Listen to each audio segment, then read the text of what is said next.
Merci de choisir Télé 50. On commence avec le naufrage sur le lac Albert qui est toujours d'actualité, à qui revient la chaîne des responsabilités de toutes les parties impliquées dans ce drame qui a causé la mort de 251 Congolais réfugiés en Ouganda. Les questions restent pendantes et pendant ce temps, la délégation gouvernementale conduite par le ministre des Affaires sociales, Charles Naouej, a déjà regagné Kinshasa. Sur place à Kamango, dans le Nord Kivu, l'équipe gouvernementale avait comme objectif transmettre le message de compassion du chef de l'État et assistance aux rescapés et familles éplorées. Il a fallu 1h40 de vol pour relier Goma à Kamango. Nous sommes à plus de 300 km du chef-lieu de la province du Nord Kivu. Beaucoup de mystères couvrent le naufrage survenu sur le lac Albert, naufrage qui a coûté la vie à 251 réfugiés congolais vivant en Ouganda. Dépêché par le chef de l'État pour une mission de réconfort et d'assistance aux rescapés et familles des victimes, la délégation ministérielle, conduite par le ministre des Affaires sociales, Charles Naouej Mundele, ainsi que le gouverneur du Nord Kivu, Julien Paluku Kaongia, ont recueilli plusieurs versions des faits. Dans les centres de Kiangwali, où on nous a amenés comme réfugiés, nous n'avons pas vu de garçons. Tous les hommes ont été enrôlés de force dans les services militaires. C'était étonnant. La pirogue n'était pas régulière. C'est une pirogue qui est venue d'un camp militaire. Une pirogue déjà, disons, qui sointait. Au-delà du message de réconfort, l'envoyé du chef de l'État Joseph Kabila Kabange a mis à la disposition des rescapés des médicaments essentiels. Le chef de l'État nous a envoyé ici, à Kamango, d'abord pour un message de compassion. Il nous a demandé de venir pour voir quel est le geste que nous pourrions poser ici pour témoigner vraiment de la compassion de toute la République. Donc c'est ça le sens de cette double mission. Quelles sont les familles qui ont été touchées par ces drames? Le Premier ministre veut qu'au courant de cette semaine, que l'action que nous allons harmoniser avec la population et vous, les autorités, puisse démarrer. A noter que Kamango est une cité libérée des mains des rebelles ougandais à Defnalou par les forces armées de la RDC et les activités économiques reprennent petit à petit, comme c'est le cas ici à Nobili. Et puis les rumeurs faisaient état qu'il n'était plus membre du Parti du Peuple pour la Reconstruction et la Démocratie. Il s'agit du gouverneur du Bas-Congo, Jacques Mbadou. Rappelez-vous, par 2 fois, ce dernier s'était présenté comme candidat indépendant. C'était aux élections législatives et à celles du gouverneur. Eh bien, Jacques Mbadou est bel et bien membre effectif du PPRD. Il a prouvé ce mardi au siège de ce parti, ici à Kinshasa, où il a été accueilli en grande pompe. Nanou Mavungu, Claude Biringaniné.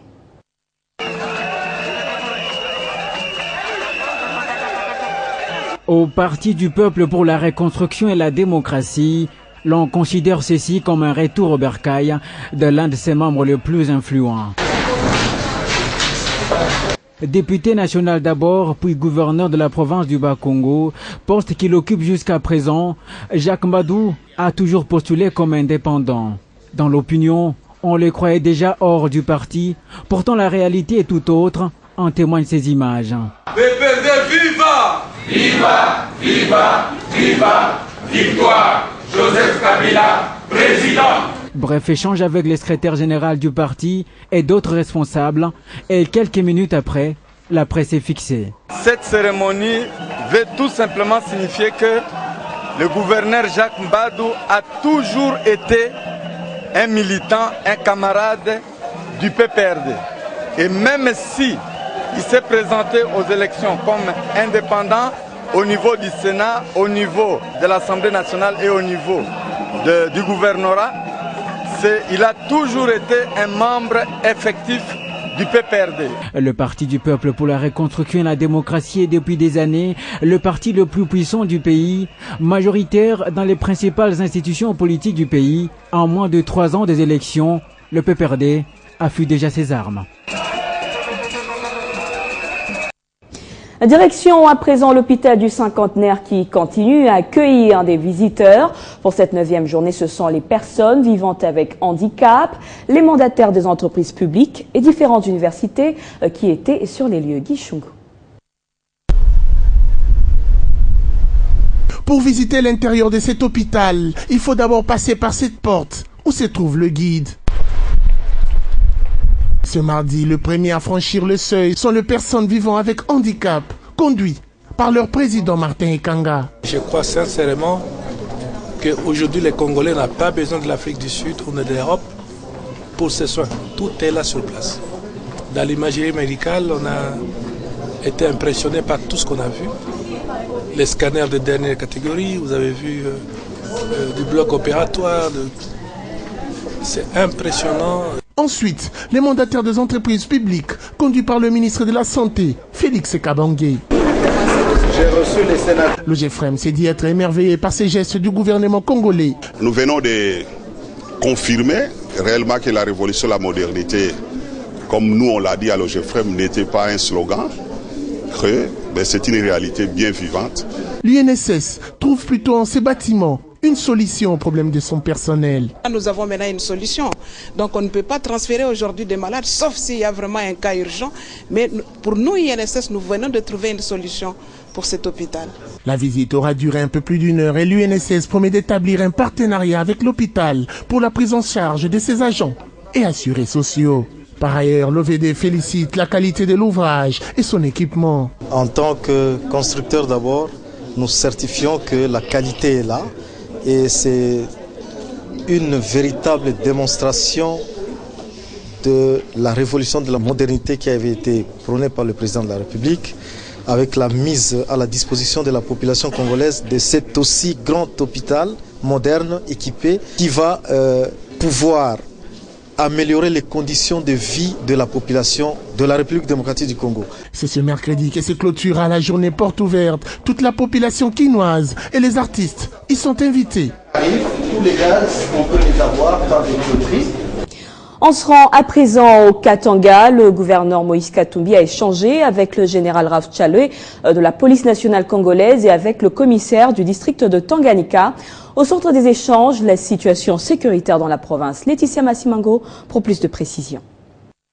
Plusieurs audiences sont figurées ce lundi à l'agenda du gouverneur de province Moïse Katumbi Tchalwe. D'abord, le général-major Raous Tchalwe, commissaire général adjoint de la police nationale congolaise en charge de la police administrative et sécurité publique, a annoncé au gouverneur l'objet de sa mission au Katanga, mission qui se résume, somme toute, dans le suivi des résolutions qui avaient été prises par le ministre national de l'Intérieur et Sécurité, Richard Mouyèche, lors de son dernier séjour au Katanga. Le ministre de l'Intérieur était ici pendant un mois et je suis venu pour faire un peu le suivi de toutes les instructions qu'il avait laissées dans les cadres sécuritaires de la province. Le commissaire du district du Tanganyika, M. Ilunga Pafou, a pour sa part tenu à remercier de vive voix l'autorité provinciale qui tient à ce que la rétrocession due aux ZED leur parvienne sans atermoiement. Je viens de Kinshasa et nous sommes partis à une réunion de PDI. En comprenant mes collègues avec qui j'étais à Kinshasa, quelques maires et districts, j'avais constaté que le Katanga, et nous sommes vraiment très bien encadrés. Une ville du Congo, d'une province du Congo, a une rétrocession presque qui est un tiers du district. Et à part ça, moi, en tant que commissaire de district, hormis la rétrocession, j'ai les frais de cantonnage, les frais de sécurité. Et mon revenu mensuel ou ma gestion mensuelle fait les 3 fois de la gestion de cette ville-là. Et quand on calcule maintenant fois 12 mois par rapport à ce que j'ai, ce que mes collègues gèrent, je devais seulement remercier le gouverneur pour ce qu'il fait pour nous. J'ai reconnu que, avant je croyais autrement, mais j'ai compris que effectivement l'autorité provinciale, et nous sommes gâtés par cette autorité. Enfin, le nouveau directeur provincial de la DGDA Katanga, M. Ntambwe Lengue, est allé présenter ses civilités au patron de l'exécutif et solliciter des orientations quant à sa mission en province. M. Ntambwe Lengue remplace à ce poste le pasteur David Kalande Mouya, rappelé à d'autres responsabilités par sa hiérarchie. Restons toujours au Katanga pour parler cette fois du lycée Toendeleye qui était privé d'eau et d'électricité.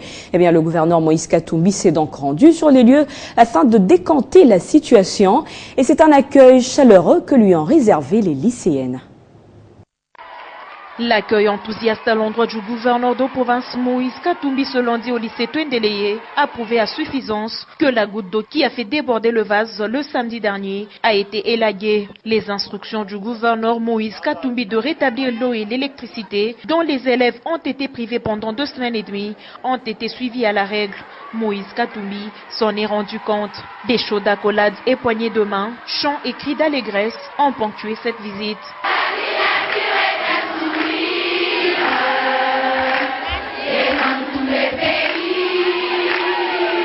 Au nom de toutes les lycéennes, Jessica Katumbayi a remercié le gouverneur de province pour avoir tenu parole. Vous ne ménagez aucun effort pour venir au secours de votre population.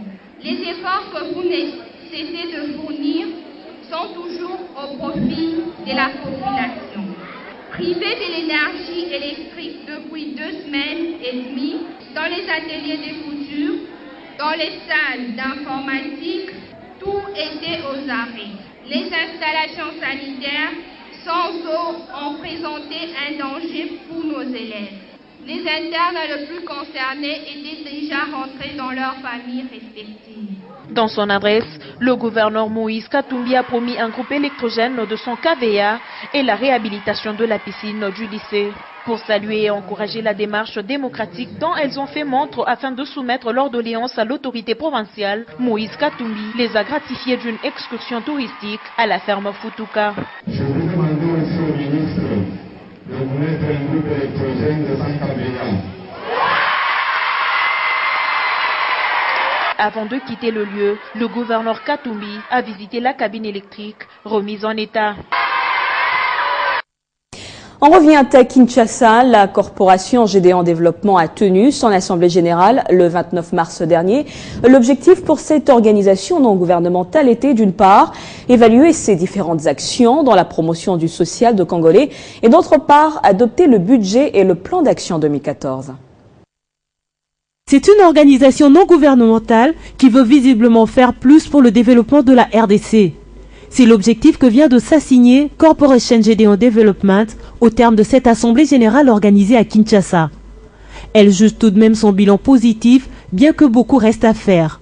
C'est pour permettre à toutes les bases de l'association de se réunir pour pouvoir adopter les budgets, les plans d'action et éventuellement essayer un peu de réviser la conscience de notre statut. Nous vivons des cotisations de nos membres, qui est de 1000 francs, qui est de 500 francs, et avec nos petites activités en périphérie, donc les produits de ces activités ne permettent pas à résoudre tous les problèmes que nous avons en tête par rapport au développement des périphéries. La COGEDEV compte aussi élargir sa structure à travers le monde. Elle espère ainsi mener ses activités avec efficacité. Et bientôt, le Blanc va prendre connaissance de la présence de COGEDEV. Comme je dis, l'union fait la force. C'est dans cette direction-là nous pouvons obtenir le moyen pour soutenir nos compatriotes. On a besoin que les conditions de vie des Congolais changent. L'amélioration du social des Congolais, c'est l'engagement de la structure qui compte aussi sur l'apport d'autres organisations et gouvernements pour accomplir cette mission. On passe au sport. Le Nzango moderne, cette discipline sportive qui prend de plus en plus de l'ampleur en RDC, ne cesse de faire parler d'elle. À l'occasion de la clôture du mois de mars, mois dédié à la femme, la Ligue provinciale de Nzango moderne a bouclé le week-end son tournoi qui a rassemblé plus d'une centaine de femmes. Au finish, c'est le Nzango Club UFANS de Limete qui s'est imposé face à la Fondation G. Regardez. Les joueuses du club Nzango moderne UFANS de Limete, dans l'effervescence, cette joie immense qu'on a l'habitude de voir dans les différentes disciplines collectives, traduit réellement l'ampleur que connaît le Nzango moderne aujourd'hui. Tomoni Asolo ezali mwana biso, les mois de la femme. Pe tomoni ba mama nyonso. O tolobaki même na kati na discours na biso ke tozali kopona te. Ya couche sociale nyonso. En finale de ce tournoi, organisé ici à l'esplanade de la Fikine, la Ligue provinciale de Nzango de Kinshasa a vécu une belle affiche entre Fondation J et UFANS de Limete. 33 points à 27, tel sera le score à la pause en faveur de la Fondation J, habillée ici en rouge. En seconde mi-temps, les dames de l'IFANT, très entreprenantes et surtout offensives, marqueront 3 autres points. Et au finish, Fondation J tombera par 65 en 57 points, soit 8 points d'écart. C'est la détermination et l'unité. C'est ce qui a fait qu'aujourd'hui que nous avons remporté et on ira toujours de l'avant. Et je remercie l'entente, la Ligue qui a eu